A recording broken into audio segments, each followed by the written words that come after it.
Bismillahirrahmanirrahim. Assalamualaikum warahmatullahi wabarakatuh.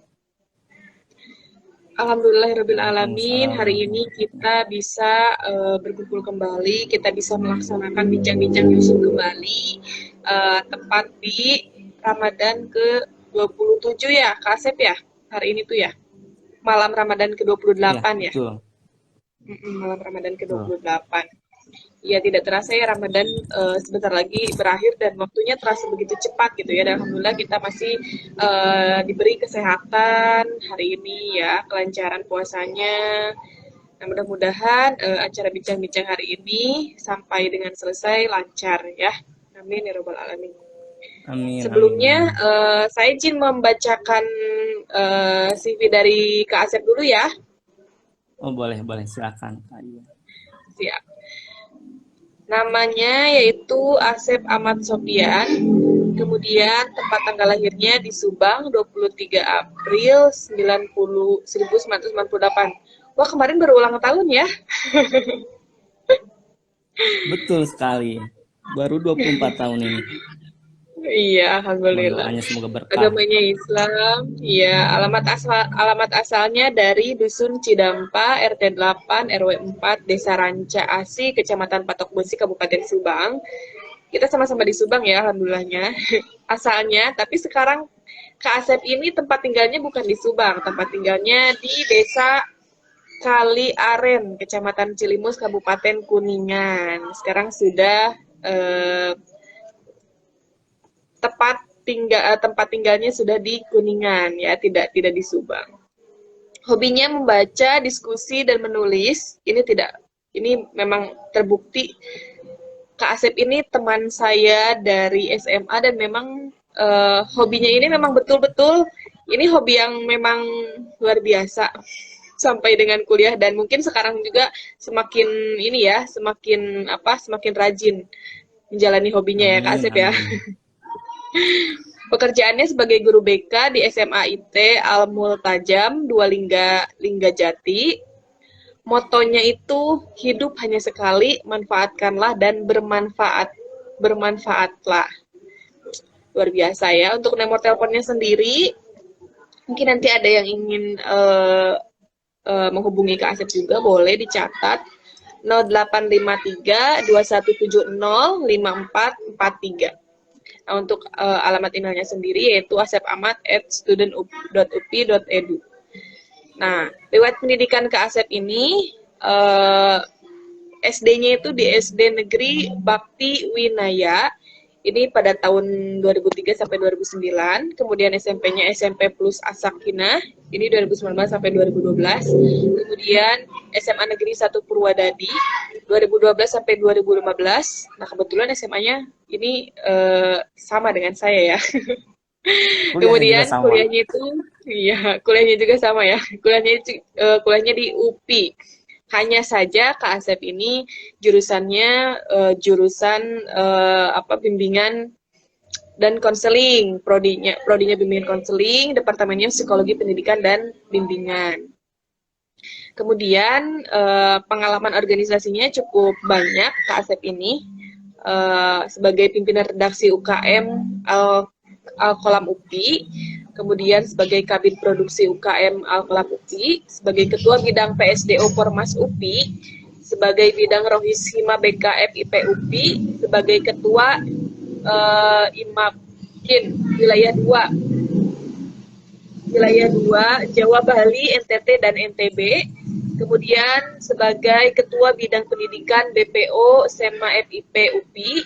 Kemudian pengalaman organisasi yang masih ditekuni sampai saat ini yaitu sebagai Wakil Ketua Komunitas BK Menginspirasi dan sebagai staf pengembangan kurikulum BK di MGBK Kabupaten Kuningan. Nah, pengalaman kerjanya Kak Asep ini pertama di SD Bakti Winaya selama 4 bulan, kemudian di SMA Negeri 4 Bandung selama 6 bulan, kemudian di SMA IT Al Multajam 2 Linggarjati itu dari mulai 2019 sampai dengan saat ini. Nah, itu riwayat dari Kak Asep sendiri. Ada nih prestasi-prestasi yang sudah diraih oleh Kak Asep Yang pertama itu juara harapan satu lomba esai nasional. Terbukti ya tadi hobinya menulis ternyata menjadi juara lomba esai, luar biasa. Masya Allah. Kemudian menjadi juara harapan satu lomba media BK. Kemudian finalis esai nasional Universitas Borneo Tarakan dan finalis esai nasional Universitas Negeri Gorontalo. Masya Allah ya, banyak sekali memang terbukti ya hobi-hobinya tadi menulis, diskusi, membaca itu terbukti dengan prestasi Kak Asep. Ya, Kak Asep juga mempunyai dua karya ya. Karyanya yang pertama buku antologi puisi dengan judul Karya Cinta untuk Ibunda dan buku antologi cerpen Jangan Pernah Lelah Melangkah. Nah, itu biodata dari Kak Asep. Nah, sebelum menyampaikan, saya ucapkan mudah-mudahan Kak Asep tetap uh, apa ya, tetap menginspirasi kita semua, tetap memberikan manfaat dan bermanfaat dan apa ya, sesuai motonya ya, manfaatkanlah dan bermanfaatlah untuk orang lain gitu ya. Itu bagus sekali motonya. Amin, amin, Ya, amin. baik Kak Asep, langsung saja silakan untuk menyampaikan materinya. Saya serahkan waktunya kepada Kak Asep. Silakan Kak Asep. Baik, bismillahirrahmanirrahim. Jazakillah khairan kasiron Kak Yuen atas kesempatannya. Mohon izin ya di sini. Assalamualaikum warahmatullahi wabarakatuh.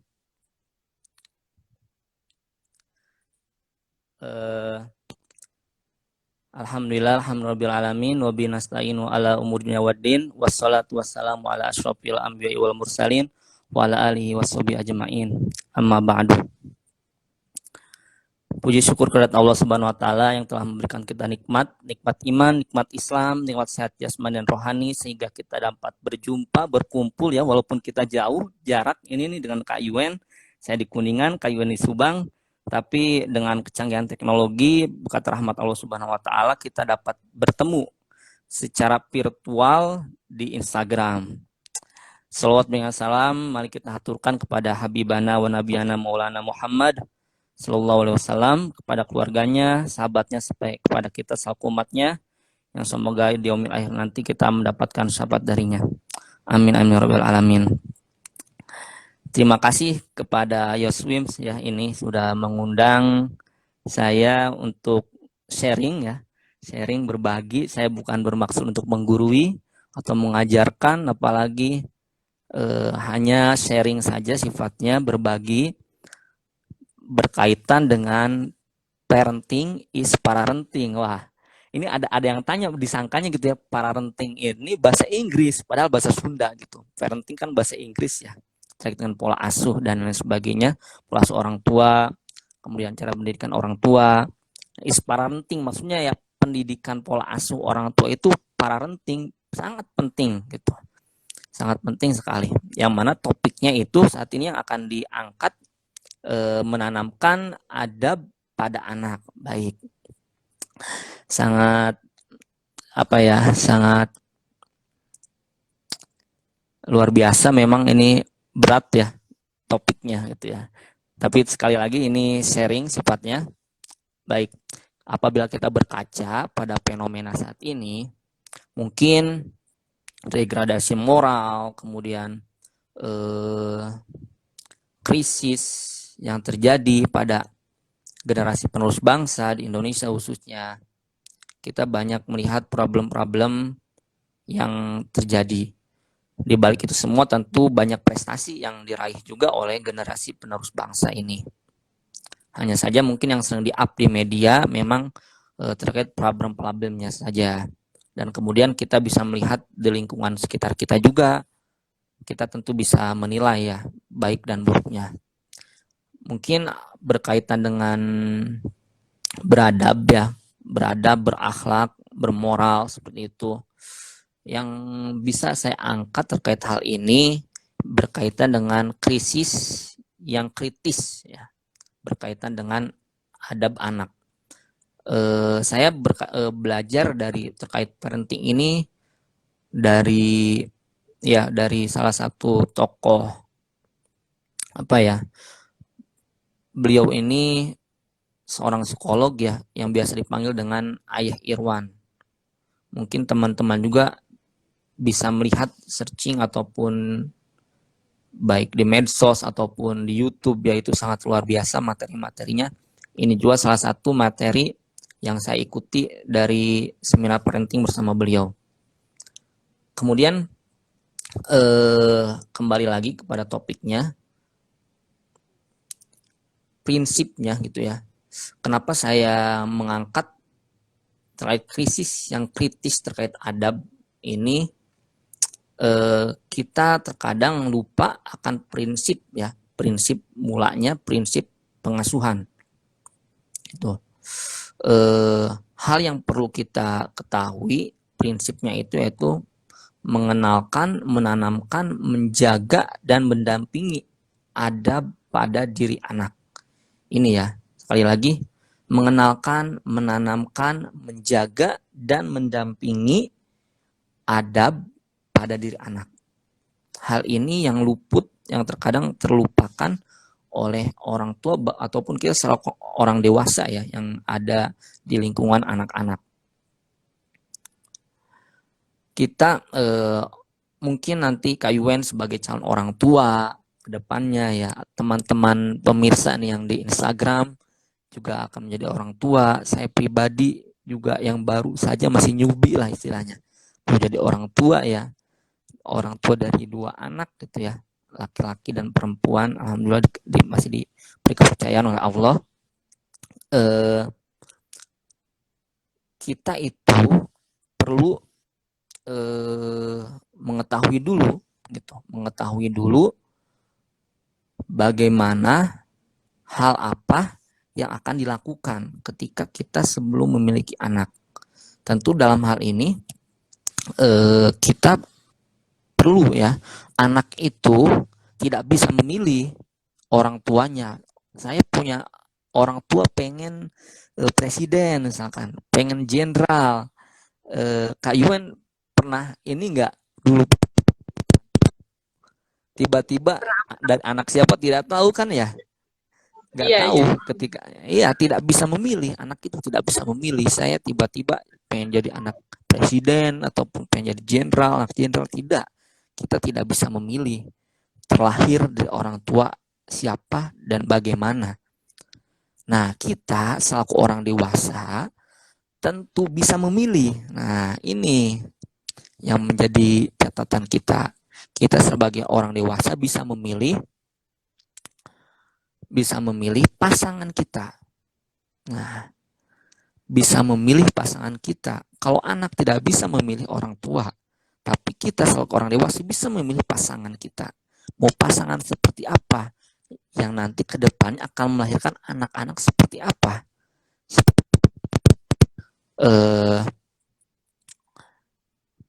Sehingga dalam memilih pasangan tentu harus punya visi dan misi yang jelas.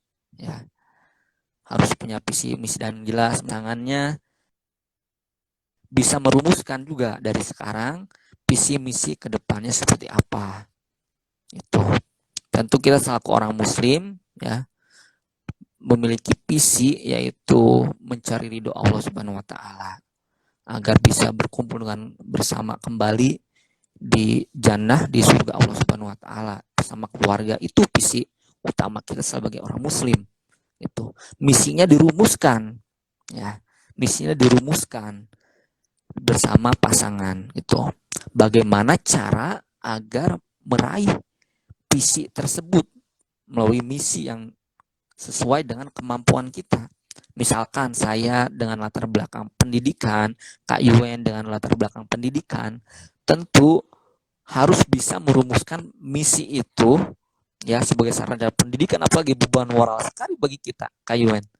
Sarjana pendidikan harus bisa mendidik, minimal sebelum mendidik orang lain kita perlu bisa mendidik anak kita sendiri gitu.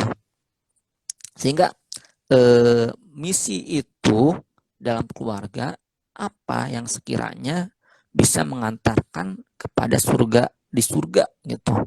Itu harus satu frekuensi dengan pasangan seperti itu. Kemudian ketika nanti memiliki anak, itu juga perlu dirumuskan hal apa yang akan dilakukan, ya, hal apa yang akan dilakukan selama kita diamanahi seorang anak, seperti itu. Karena hal yang harus mendasar, terkadang kita terlebih dahulu mementingkan kognitif ya, daripada kesolehan ataupun akhlak ataupun adab. Aduh, anak saya usia segini belum bisa baca, anak saya usia segini belum bisa berhitung. Hal tersebut, tapi tidak ditanamkan bagaimana tata krama, sopan santun, hal yang mendasar saja, mengucapkan terima kasih, mohon maaf, itu ya, permisi, hal seperti itu yang perlu ditanamkan pada diri anak, gitu ya. Misalkan sekarang ini fenomena saat ini yang terjadi yaitu usia biologis itu lebih maju daripada usia psikologis, gitu ya. Usia biologis lebih maju daripada usia psikologis. Mengapa demikian? Contohnya seperti ini ya. Usianya baru 16 tahun. Tapi usia biologisnya itu udah setara 20 tahun, 21 tahun. Sedangkan usia psikologisnya baru usia 9 tahun. Nah, ini yang sangat berbahaya. Usia biologis dengan psikologis tidak sejalan, tidak selaras, justru lebih tinggi biologis ya. Lebih maju biologis, ini sangat berbahaya gitu. Nah, mengapa hal demikian bisa terjadi? Mungkin kita bisa melihat dari dua faktor ya. Penyebab. Yang pertama dari internal dan eksternal.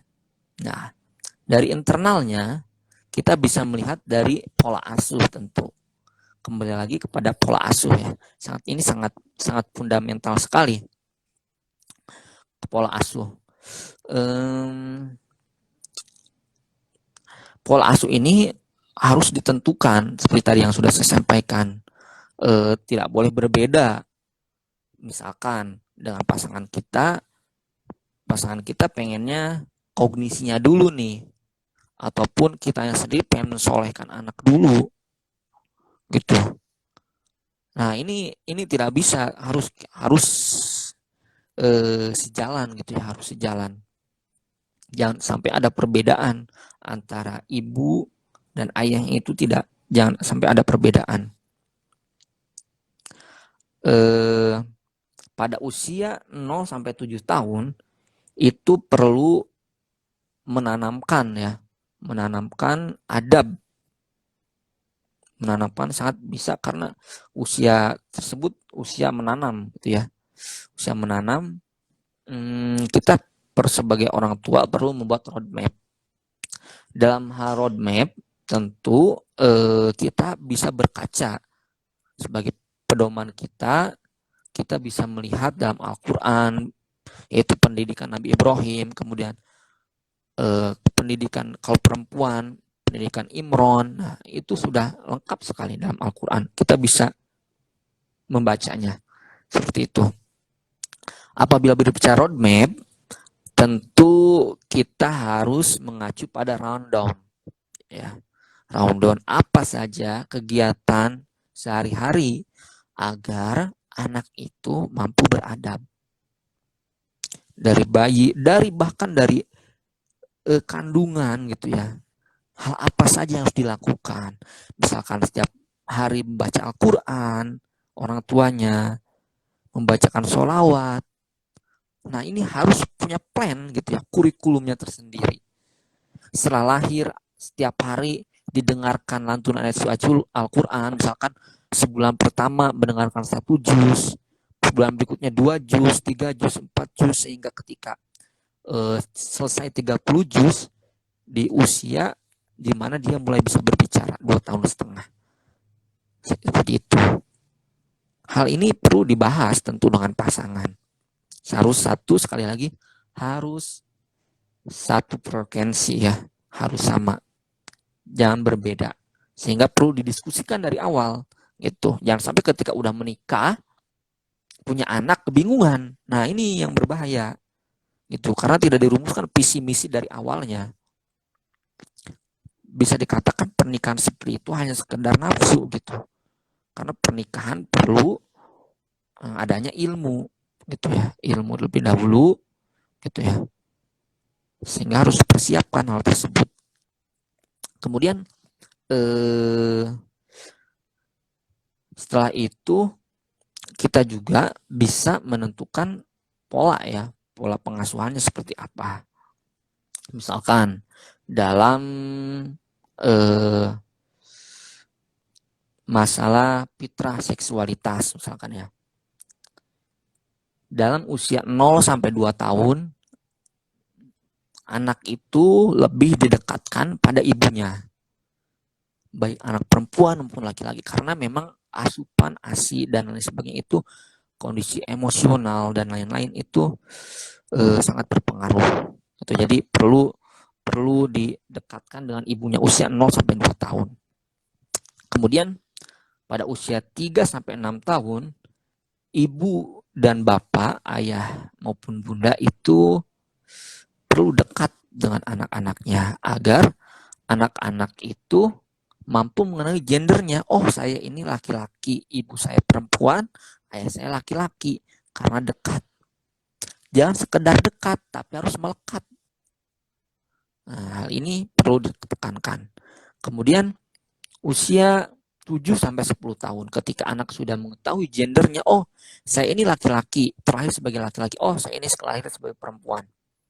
Nah, yang laki-laki didekatkan dengan ayahnya ketika anak laki-laki usia sampai 7 sampai 10 tahun, yang perempuan didekatkan dengan ibunya.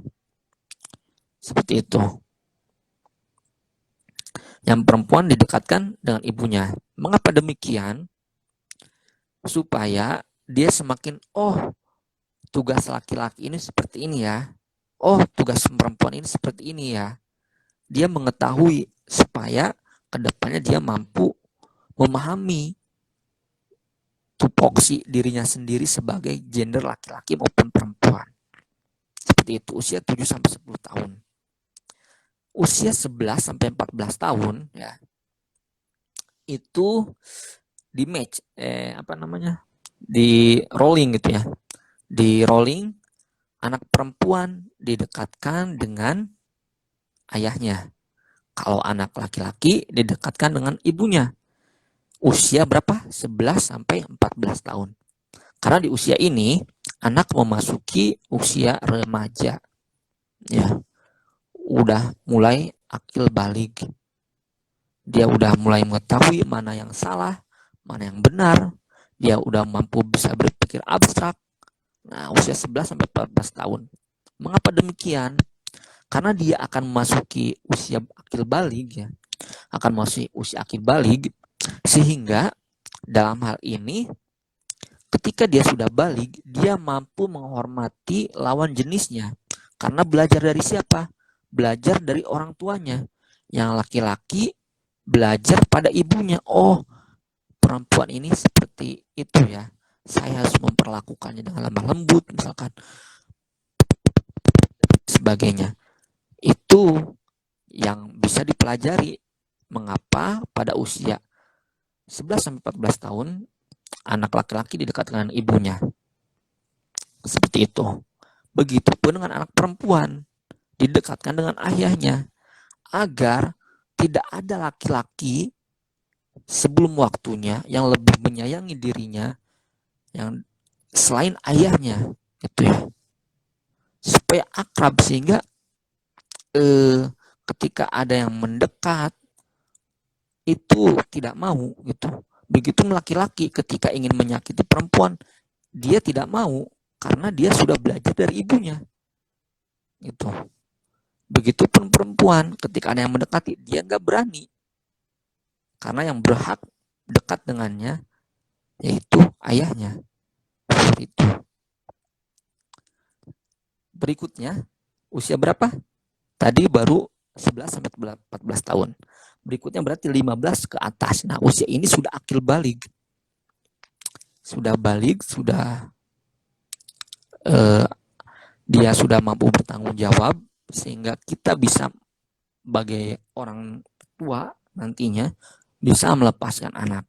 Hanya kita bisa selaku sebagai mentor gitu ya, mengawasi atau sebagai teman curhat. Kita juga bisa mengacu pada pendidikan, pola pendidikan Ali bin Abi Thalib.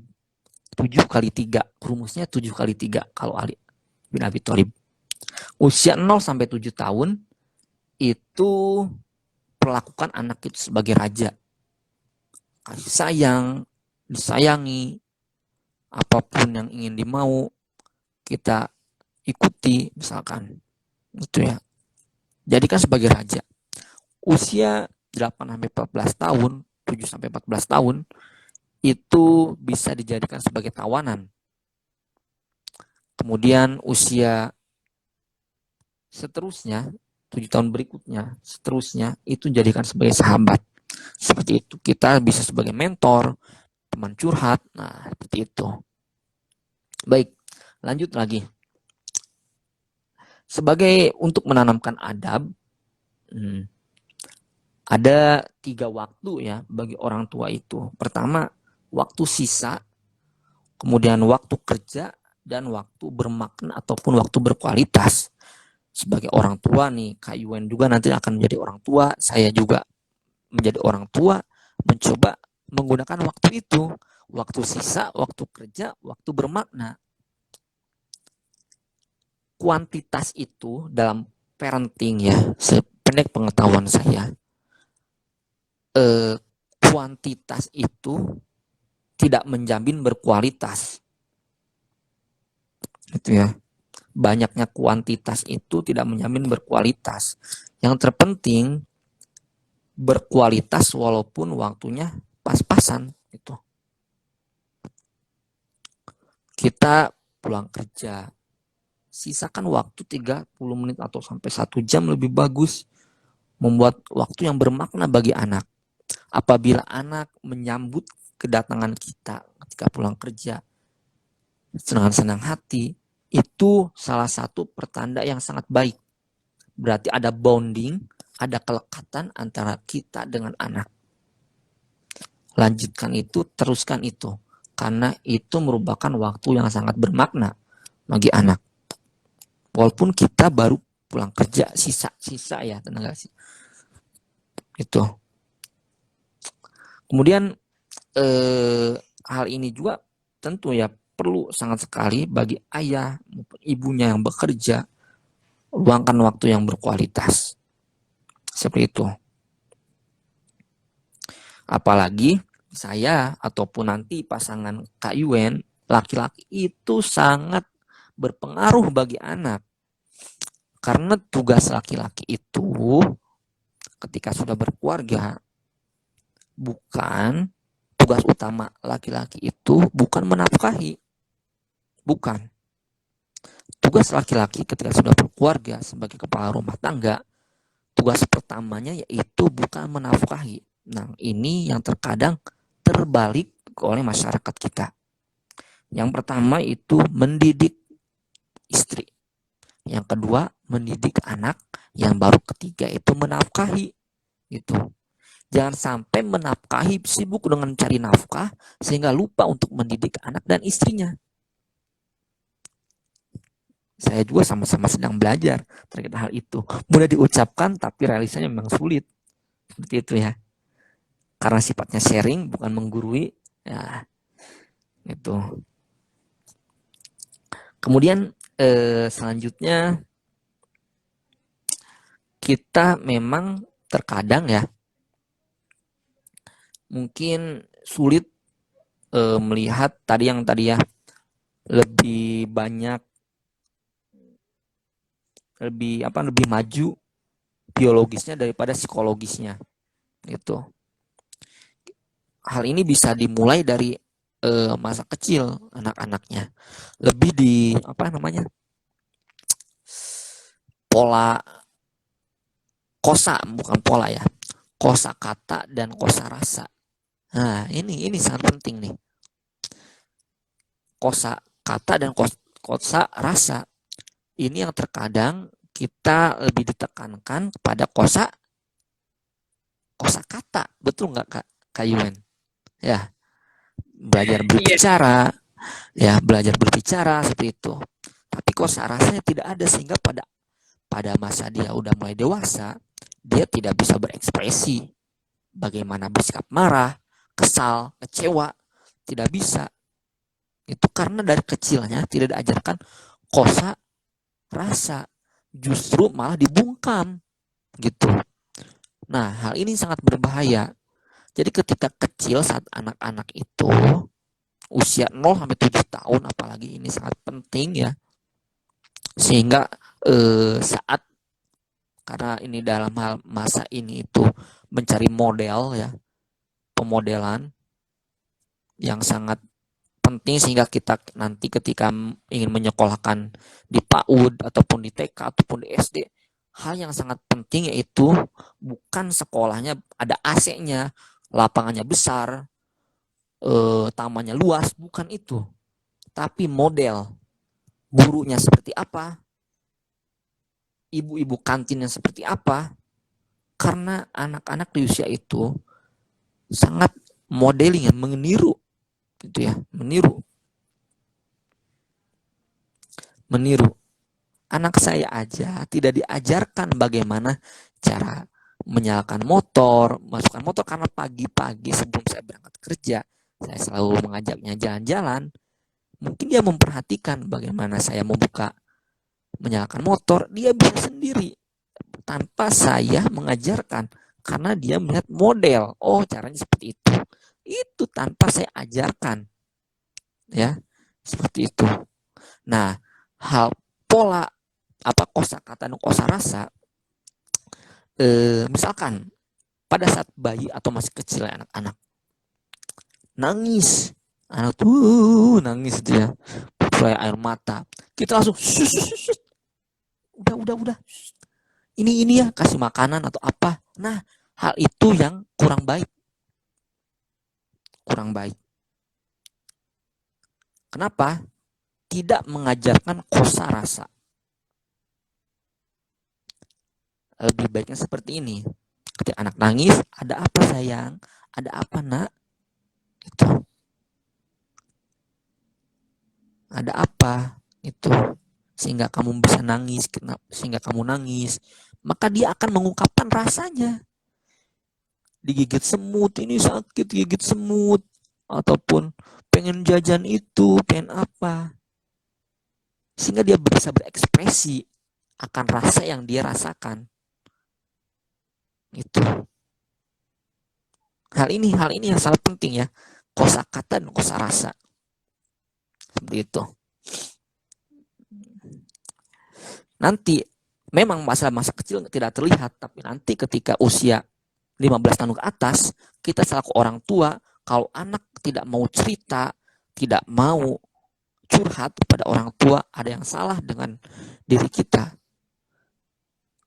Mungkin ketika saat kecilnya anak kita itu kosa rasanya kita bungkam gitu ya. Itu internal dalam pola asuh ya. Tadi kan ada 2 ya, satu lagi eksternal. Nah, momen-momen parenting mengasuh itu pilihan bagi orang tua, kita mau ambil ataupun tidak. Ketika kita tidak andil ya, maka kekosongan itu akan diisi oleh eksternal. Ya, kekosongan itu akan diisi oleh eksternal. Misalkan kita pulang kerja capek, tidak, anak pengen main, kita tidak mau, maka kekosongan itu akan diisi oleh eksternal. Eksternal itu apa aja? Bisa media, bisa lingkungan. Media apa, TV, apalagi sekarang udah ada YouTube, Instagram, dan lain sebagainya. Maka anak siap-siap akan meniru hal yang apa yang ia lihat itu ya, karena kita selaku orang tuanya tidak ikut andil. Itu kita nonton kartun itu juga perlu diperhatikan. Nonton kartunnya apa? Perang, gelut-gelutan. Jangan sampai nanti tiba-tiba dia bermain dengan lingkungan teman-temannya, tiba-tiba sering nendang, nonjok, mukul. Nah, yang sering dia tonton barangkali Tom and Jerry dan lain sebagainya. itu sangat berbahaya. Mungkin yang recommended ya bisa Upin Ipin misalkan, ini sangat bagus. Kemudian Nusa dan Rara, walaupun memang ditentang ya, saya juga aneh, bingung apa yang salah dengan Nusa Rara gitu. Padahal mengajarkan doa, bagaimana berperilaku, bagaimana mengungkapkan rasa, itu diajarkan di Nusa Rara. Ya, tapi Betul. entah orang Indonesia menentang ya. Gitu ya. Hal ini dalam eksternal ya, jangan sampai terisi ketika kita tidak ikut andil malah terisi dengan oleh eksternal. Seperti itu. Ini hal yang sangat berbahaya. Baik, atas problematika tersebut, apa yang perlu kita lakukan sebagai orang dewasa, apalagi selaku orang tua? Mungkin yang pertama itu hal yang penting ya, sependek mungkin nanti ini hanya sependek pengetahuan saya. Mungkin yang terpenting itu pemahaman orang tua. Kita sebagai orang tua harus pahami, kenali diri orang tua, kenali diri kita sendiri gitu ya. Kenali diri kita sendiri. Saya tuh siapa sih gitu. Atau jangan-jangan kita selaku orang tua tidak tahu adab berakhlak seperti itu. Kan kita sekarang sering dengar nggak ada akhlak ini, nggak ada akhlak gitu ya. Gitu ya. Nggak ada akhlak ini, nggak ada akhlak. Barangkali kitanya sendiri nggak tahu selaku orang tua, sehingga anak ikutan ketika ketemu orang lain tidak menyapa, ya anak ngikutin, oh kayak gitu ya. Kemudian salaman juga nggak cium tangan kepada orang lebih tua, maka anak juga akan mengikuti. Seperti itu. Jangan-jangan orang tuanya juga tidak tahu akan adabnya. Oleh karenanya kita sebagai orang tua perlu mengetahui dulu adab, norma-norma apa yang berlaku di masyarakat. Seperti itu. Dan berikutnya, jangan-jangan ya kita jangan sebagai orang dewasa, orang tua, jangan langsung menyalahkan anak. Kok anak ini nggak berakhlak, nggak beradab? Jangan. Kita harus, yang hal pertama itu kenali diri kita dulu. Kemudian jangan-jangan ya kita memiliki hutang pengasuhan, gitu ya. Apalagi luka pengasuhan ini sangat berbahaya. Makanya ketika kita belum menikah, belum punya pasangan hidup, cek dulu pasangan hidup kita, calon pasangan hidup kita, dia punya hutang pengasuhan, punya luka pengasuhan atau tidak. Karena ketika pasangan kita punya luka pengasuhan, punya hutang pengasuhan, kita sebagai pasangannya siap-siap, yang namanya hutang harus dilunasi. Ya, yang berhutang itu orang tua, tapi kita selaku pasangannya yang berumah tangga dengannya, maka kita harus bisa melunasinya. Ya. Itu. Hutang apa tadi? Hutang pengasuhan ataupun luka pengasuhan ini mungkin ketika kita memiliki pasangan yang memiliki hutang pengasuhan ataupun luka pengasuhan, mungkin kita mendapatkan amanah dari Allah yang sangat mulia, kita dipercaya, kita bisa mendampingi pasangan kita agar bisa sembuh itu. Memang ini harus harus hand on gitu ya. Harus kita bisa benar-benar bisa membimbing. Maka siapa lagu yang ekspektor yang kalah itu ya? Siapa yang Tio namanya ya, kalau nggak salah. Yang genggamlah tanganku bersamaku gitu ya. Kau akan menentukan arah. Itu sangat bermakna sekali dalam hal psikologis ya, sangat.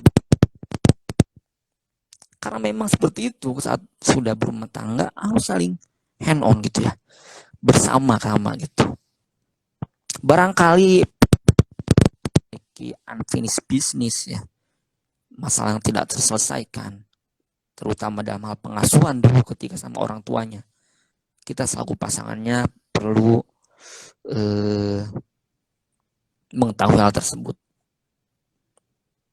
Kemudian dengan pasangan kita juga, seperti tadi, kita fokusnya kemana? Memang fokus kepada kognitif itu juga tidak salah, tapi lebih baik solehkan dulu, akhlaknya dulu.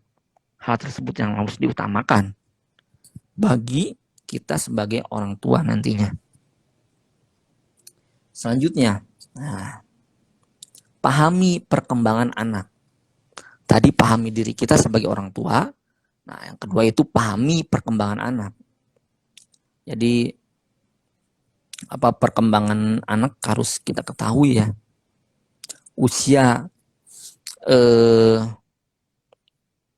yang seperti tadi saya sampaikan, mungkin bisa menggunakan pola asuh Ali bin Abi Thalib ya, yang 7x3 yang kata saya tadi.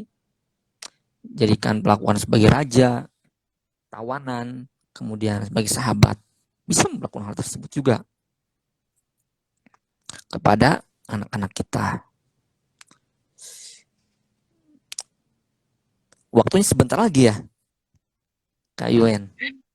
Iya, silakan lanjut aja dulu Kang Asep sampai beres. Oh, baik. Saya ini ya, saya ringkas. Baik.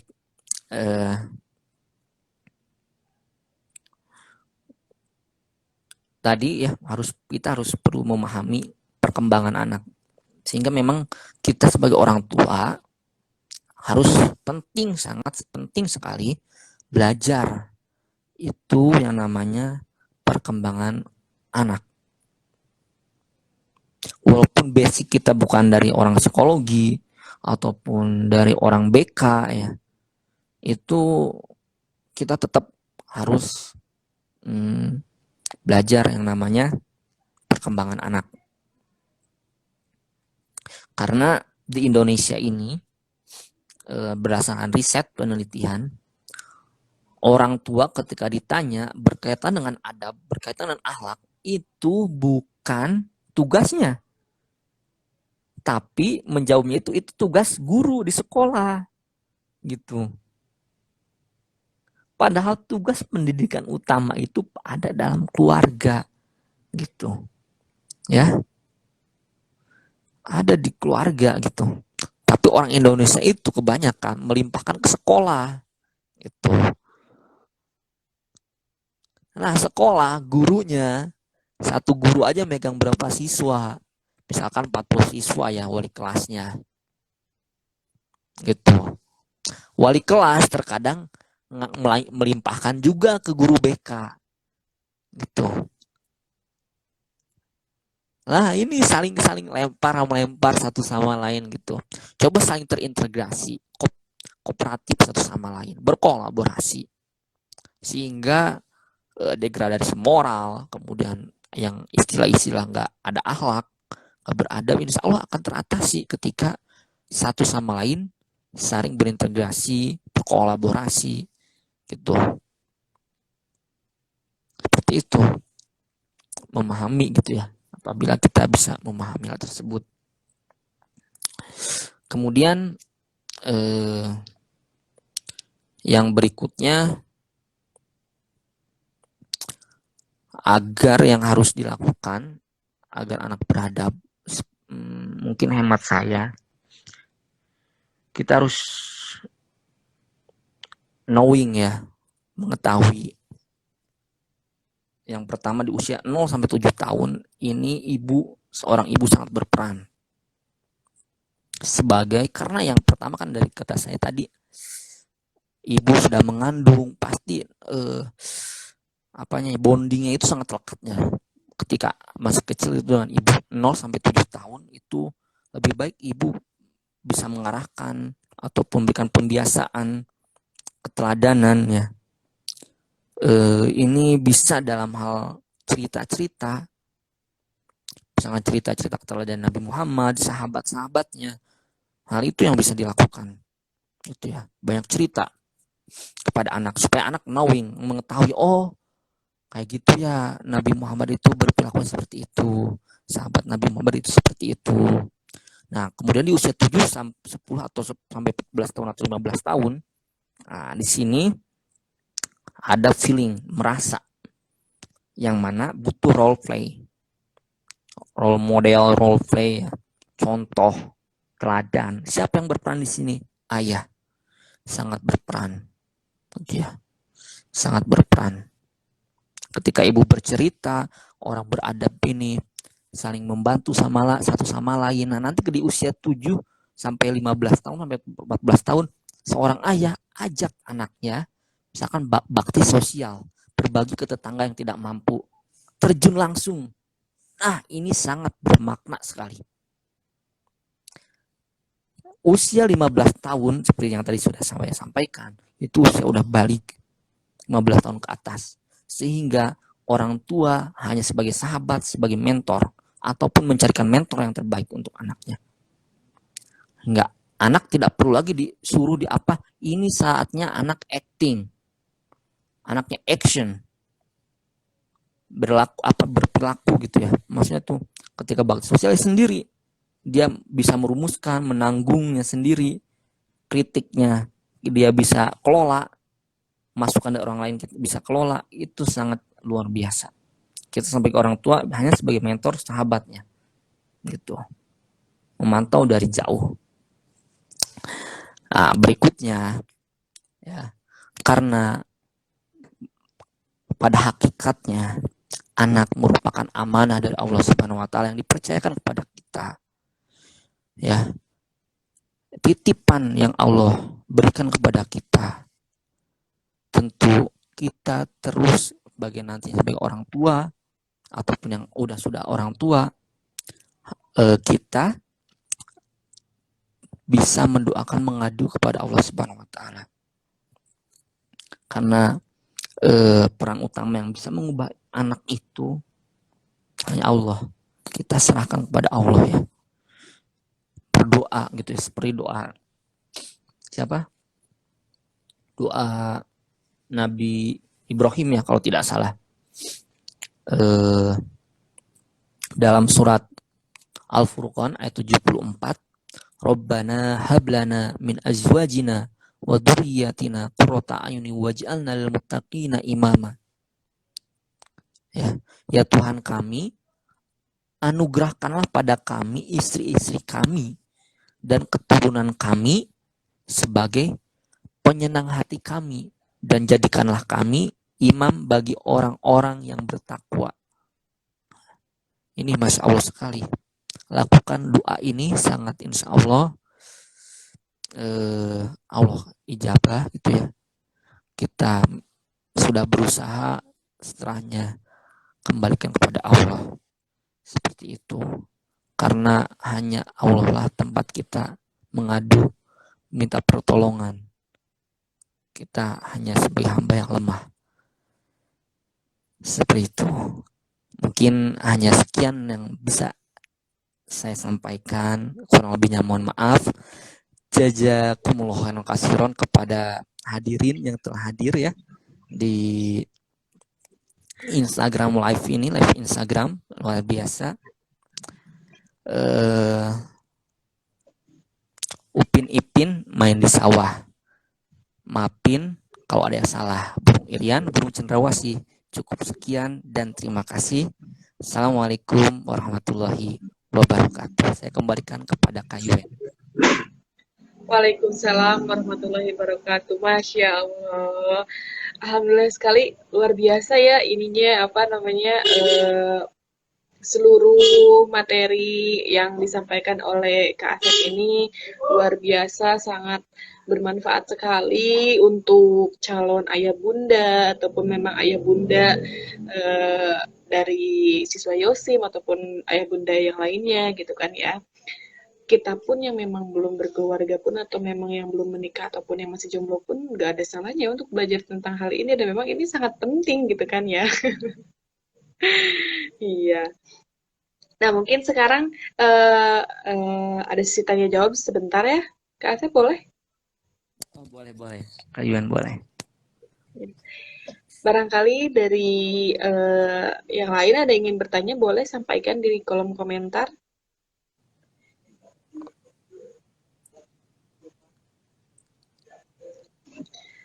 Luar biasa ya ini tadi materinya, sungguh diterpikirkan nih, kira-kira kurikulum apa yang akan dijadikan dirancang oleh saya. Ah, bisa didiskusikan dengan pasangan Kak Yuen nih dari Iya sekarang betul. agar satu frekuensi ke depannya. Visi misi dulu gitu ya. Ya, Kak Yuen kan tentulah seorang pendidik tahu ya ada apa namanya? Iya, Ada program tahunan ya prosem, iya, kemudian iya ada betul. RPL. Nah, hal ini juga harus diterapkan pada pernikahan seperti itu. Iya. Administrasi guru juga harus harus diterapkan di administrasi ini ya, keluarga ya, ataupun administrasi Ah, anak ya. betul betul sekali tentu. Indi indikator apa yang ingin dicapai pada usia Nah, itu. sekian gitu ya. Ah, itu sangat sangat penting.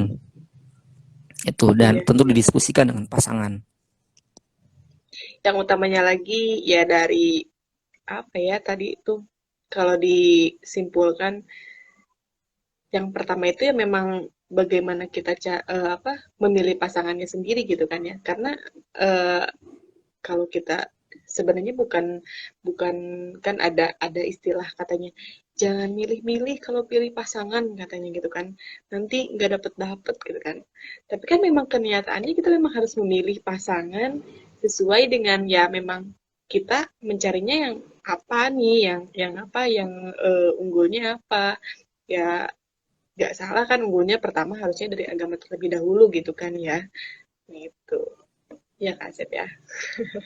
Betul, betul. Ini tidak ada yang bertanya, ini calon ayah bunda ataupun ayah bunda yang sudah mempunyai anak yang bergabung cukup banyak ya tadi.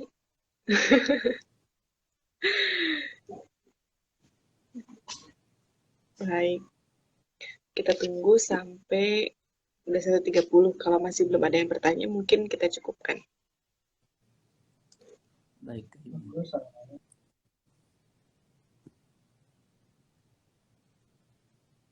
Kak Yuen sekarang sedang di Purwadadi atau di Bandung? Di Purwadadi, Kak Asep. Oh, Purwadadi. Iya, kebetulan sudah di Purwadadi gitu kan. Mau mudik, Kak Asep juga mudik ya nanti ke sini.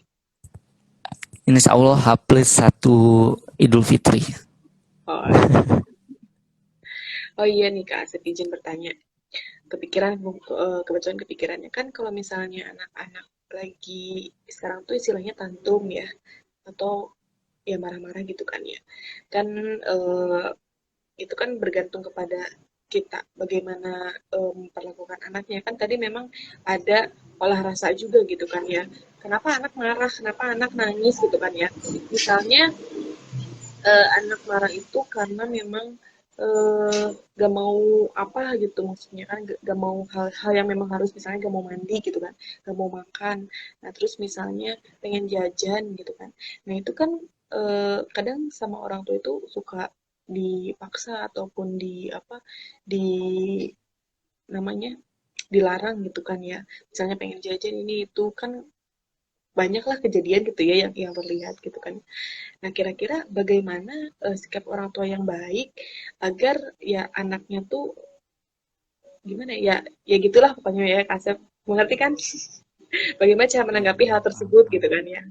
Ya, gimana kayak gitu? Baik.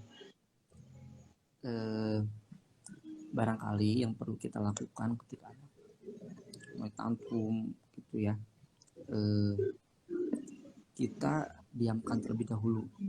Diamkan, biarkan diberi ekspresi dulu, biarkan. Nah, setelah itu baru kita rangkul, ada apa nak gitu, ada apa, kemudian eh, ingin apa gitu ya, ingin apa, kemudian setelah itu kalau misalkan hal itu yang bisa kita lakukan, lakukan. Kalau misalkan tidak, jelaskan dengan sampai anak itu paham gitu. Misalkan lagi flu, misalkan PNS, ngamuk ya, flu ini hidung mampet sakit enggak, misalkan sakit, kalau minum es makin meler loh, gimana gitu. Masih mikir anak juga.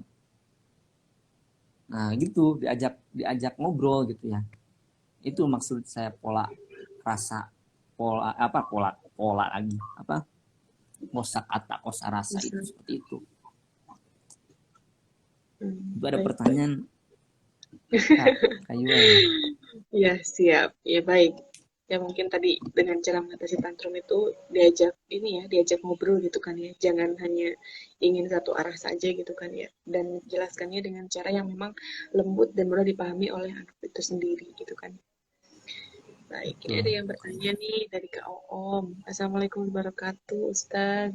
Izin bertanya, bagaimana cara menerapkan adab kepada anak yang ABK katanya? Bagaimana nih Kak Asep? Waalaikumsalam warahmatullahi wabarakatuh. Terima kasih Kak Om. Anak yang ABK ya, berkebutuhan khusus. Memang ini harus ekstra sekali. Entah ABK-nya dalam hal apa ya, apakah autis ataupun lain sebagainya. Ini memang harus ekstra, pendampingannya ekstra sekali, dan harus kesabaran harus ekstra, dan ditangani oleh orang yang sangat profesional di bidangnya. Seperti itu.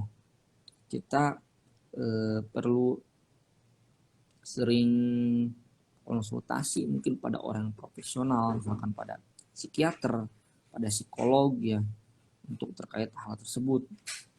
Karena memang jangan sampai salah treatment yang diberikan oleh kita. Anak yang istilahnya sehat saja, ketika salah treatment itu akan berbahaya pada mentalnya, apalagi anak yang berkebutuhan khusus. Seperti itu. Jadi memang harus terus didampingi kalau ini. Kalaupun kita tidak bisa mendampingi, yang mewakili kita, yang bisa mendampinginya harus orang yang udah profesional juga, dengan penuh kesabaran. Seperti itu. Mungkin hanya itu yang bisa saya jawab, karena saya khawatir salah jawab ya, salah kaprah, karena ini ranahnya psikiater dan psikolog gitu, untuk membahas soal ABK gitu. Mungkin hanya yang dapat saya sarankan seperti itu. Baik, terima kasih Kak Asep. Ya betul ya, karena memang ya orang tua yang dianugerahi anak yang berkebutuhan khusus itu eh, eh, orang tua yang spesial gitu kan ya. Karena memang itu Allah telah pilihkan orang tua tersebut. Misalnya Allah pun tidak akan memberikan apa ya suatu masalah ataupun ujian di luar batasannya gitu, intinya seperti itu ya. Ketika orang tua itu tersebut memberikan orang tua tersebut dihadiahkan anak yang berkebutuhan oleh Allah, berarti ya orang tua tersebut pasti mampu gitu kan ya. Jadi tergantung kitanya menanggapi, kita siap dan siap ya, kita harus siap karena memang ya itu anugerah dari Allah. Dan yang penting itu ilmu parentingnya ini harus memang lebih ekstra kita belajarnya gitu kan, bagaimana kita harus mencari ilmu dengan ya, karena memang ini berbeda gitu ya dengan yang lainnya dan memang ini spesial gitu kan ya. Harus pintar-pintar mencari ilmu parenting gitu kan ya untuk anak tersebut gitu. Baik, ada yang bertanya lagi nih dari Pusaka Jaya Mebel. Izin bertanya Kang, ketika kita menjadikan anak itu raja dalam arti mengikuti keinginannya, kadangkala anak-anak akan menjadi rewel. Jangankan untuk menanamkan adab, yang ada kita mengalah. Nah, itu gimana Kak Asep Kak? Baik. Nah, dalam hal ini kita harus memaknai yang dimaksud dengan menjadikan apa namanya, raja itu, menjadikan raja ya. Maksudnya seperti apa? Jadi tidak sebentar, ketutup ini. Baik. Apa-apa diikuti. Apa-apa diikuti, tidak maksudnya menjadikan raja itu seperti itu, bukan. Tapi kita bisa memenuhi hak-hak anak kita bisa penuhi, misalkan Ketika ada waktunya bermain, ya bermain. Waktunya bermain, waktunya istirahat. Kita mengayomi dia sepenuh hati, menimang-nimangnya. Ketika bermain, kita ajak main bareng. Itu yang dimaksud menjadikan raja. Rajanya bukan menuruti apa yang dia inginkan, diikuti. Ingin mobil-mobil remote, dibelikan. Ingin apa lagi? Robot-robotan, dibelikan. Itu bukan seperti itu. Bukan seperti itu. Jadi, dan apa tadi pertanyaan juga, dan kenapa kita harus menanamkan adab terlebih dahulu dibandingkan dengan pengetahuan. Sedangkan kita mengetahui adab itu berawal dari pengetahuan. Baik. Iya, itu tambahannya kan. Kemudian pengetahuan. Jadi ada adab qoblal ilmu ya. Jadi ada istilah ini maksudnya itu adab dulu sebelum ilmu gitu ya. Karena memang sangat penting adab ini. Kenapa sedemikian? Oke, kita masuk kepada realitanya aja. Pertanyaan saya, apakah orang-orang ada di DPR, di pemerintahan itu orang-orang yang bodoh? Kak Yuen, orang-orang bodoh nggak? Bukan, justru itu orang-orang yang sangat pintar. Iya, jelas. Bisa merubah undang-undang, hal lain sebagainya. Itu orang yang sangat pintar. Sekolahnya aja, dalam luar negeri, gelarnya ada profesor, doktor, dan sebagainya. Orang-orang pintar. Tapi mengapa bisa korupsi? Kenapa senang sekali dengan korupsi, suap menyuap, KKN, dan lain sebagainya? Karena apa? Adab. Negeri kita ini tidak kekurangan orang yang pintar, tapi kurang orang yang jujur. Jujur itu bagian dari apa? Dari adab, dari akhlak mulia, akhlak karim. Gitu. Mengapa hal tersebut sangat penting adab diterapkan pada anak. Gitu ya. Budaya mengantri dari kecil. Jangan masuk ke rumah orang tanpa izin. Jangan ngomong sebelum diizinkan. Jangan memutus omongan orang lain ketika orang yang berbicara. Hal ini yang penting diajarkan pada anak. Gitu. Mungkin seperti itu yang bisa saya jawab. Ya baik, terima kasih Kak. Ini dari Kak Oom, pertanyaan apa ketutup di saya Kak Yuen? Nggak bisa dibuka. Oh iya, ini yang tadi, yang bagaimana cara menerapkan adab kepada anak yang ABK itu yang tadi udah. Oh, ya.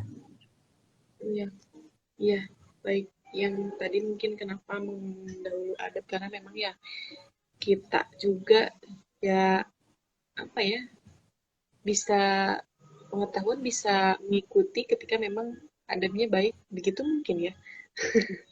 Bisa juga kan ya, karena ya kalau adab kan itu sulit belajarnya ya, karena memang kenyataannya dilihat gitu kan ya, sangat miris sekali ketika melihat anak-anak mungkin yang tadi Kak Asepnya sampaikan bahwa apa biologisnya lebih maju daripada psikologisnya, iya itu.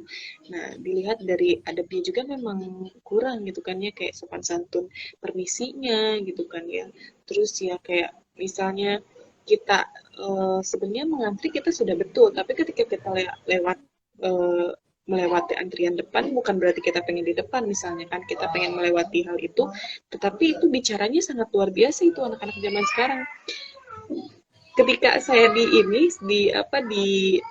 lingkungan universitas gitu kan ya, ceritanya mengantri nih, lagi mengantri, saya hanya melewati pintu karena mau masuk ke ruangan gitu, sedangkan antriannya sudah melewati pintu. Saya hanya ingin melewat, bukan ingin melewati antriannya, tetapi bicaranya luar biasa. Itu sangat pas dilihat dan memang dipahami gitu, bukan dipahami ya, dicermati gitu kan. Ini anak maksudnya bukan kelahiran berapa, ya maksudnya usia berapa ya kira-kira, angkatan berapa ya kira-kira gitu, kok seperti itu, bukannya berbicara itu harusnya coba lihat dulu gitu kan ya, si orang itu tuh lewatnya kemana dan mau ngapain. Kalau memang si orang itu diamnya di depan yang sudah mengantri, ya memang kita berbicara ya mungkin dengan cara yang sopan, punten ngantrinya boleh di belakang gitu kan ya, kalau memang berbicara adat gitu kan ya, memang seperti itu. Tapi ini orang-orangnya, sayanya juga nggak diam di situ gitu kan, dan saya langsung hanya numpang lewat, dan saya pun tetap tetap di belakang gitu kan ya. Jadi baru saja saya lewat dan belum belum diam, belum tahu saya akan diam di mana, saya masih berjalan pun itu sudah, padahal saya sedang lewat, dan itu bicaranya luar biasa, itu sangat miris ya, padahal usia sudah menginjak 20 mungkin ya, tetapi ya adatnya kurang gitu kan ya. Seperti apalagi macet gitu kan ya. Ya memang sih itu hal yang apa ya, butuh ilmu kesabaran juga mungkin ya dari adab ini, ilmu sabar, ikhlas itu pun sangat penting ya Kak Asep ya. Betul, betul. Iya, ya baik. Karena memang waktunya sudah melebihi sangat sangat lama Nggak ya. terasa ya. Sangat nggak terasa ya. Tadi kita mulai setengah 9, sekarang sudah mau jam 10 aja.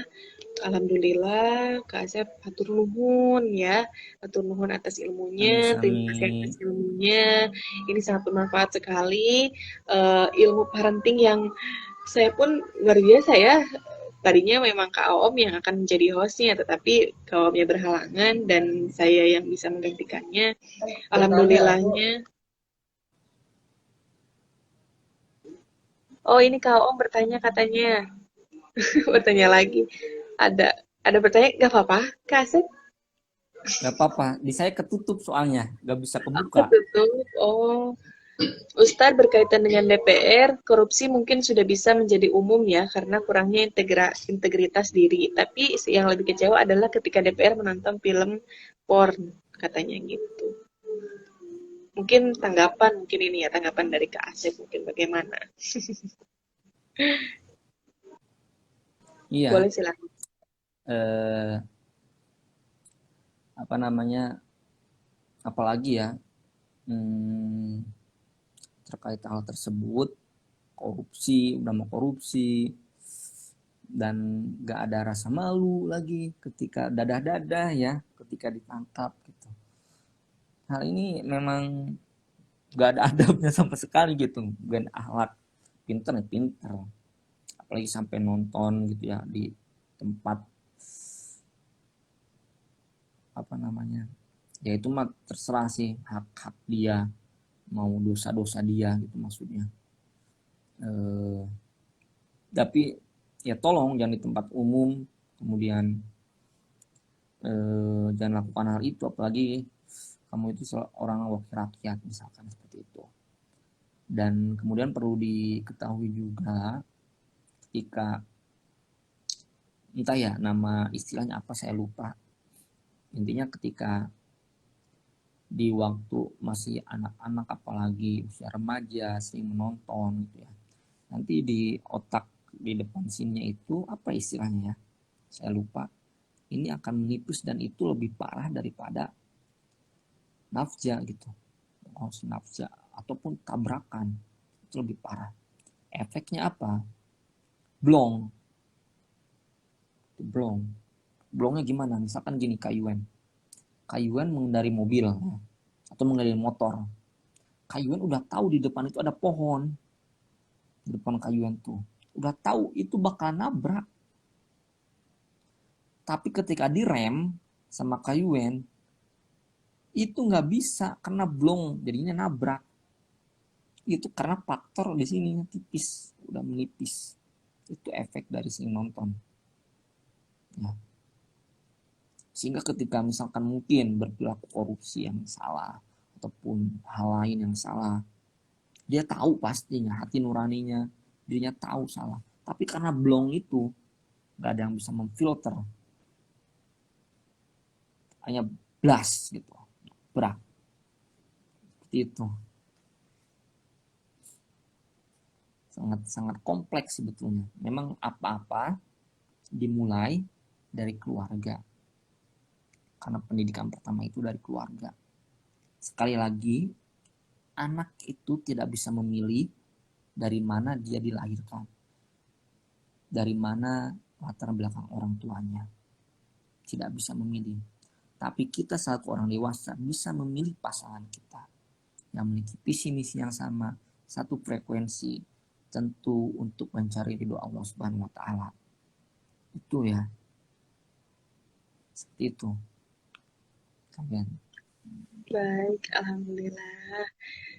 Siap pertanyaannya, jawabannya luar biasa. Memang ya balik lagi kepada hal yang tadi ya yang sudah disampaikan, dan kita tadi sempat membicarakan juga yang utama itu memang adab gitu kan ya. Kita harus utamakan adab ya, pengetahuan pun sebenarnya penting, tetapi utamakan adab gitu kan ya. Dan perihal tentang adab kepada anak pun kita tadi sudah mendiskusikan bahwa ya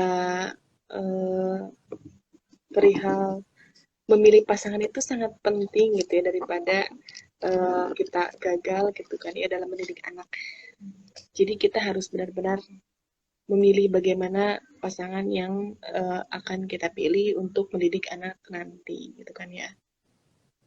Baik. Terima kasih ya Kak Asep. Sama-sama Kak Terima Yuen, kasih atas senang bisa waktunya. sharing. Iya, senang sekali. Mungkin nanti lain kali bisa sharing lagi ya tentang tema yang masih berhubungan gitu kan ya. Asik sekali ya Insya Allah. menimba ilmu tentang parenting ini. Baik, Insya Allah, insya Allah.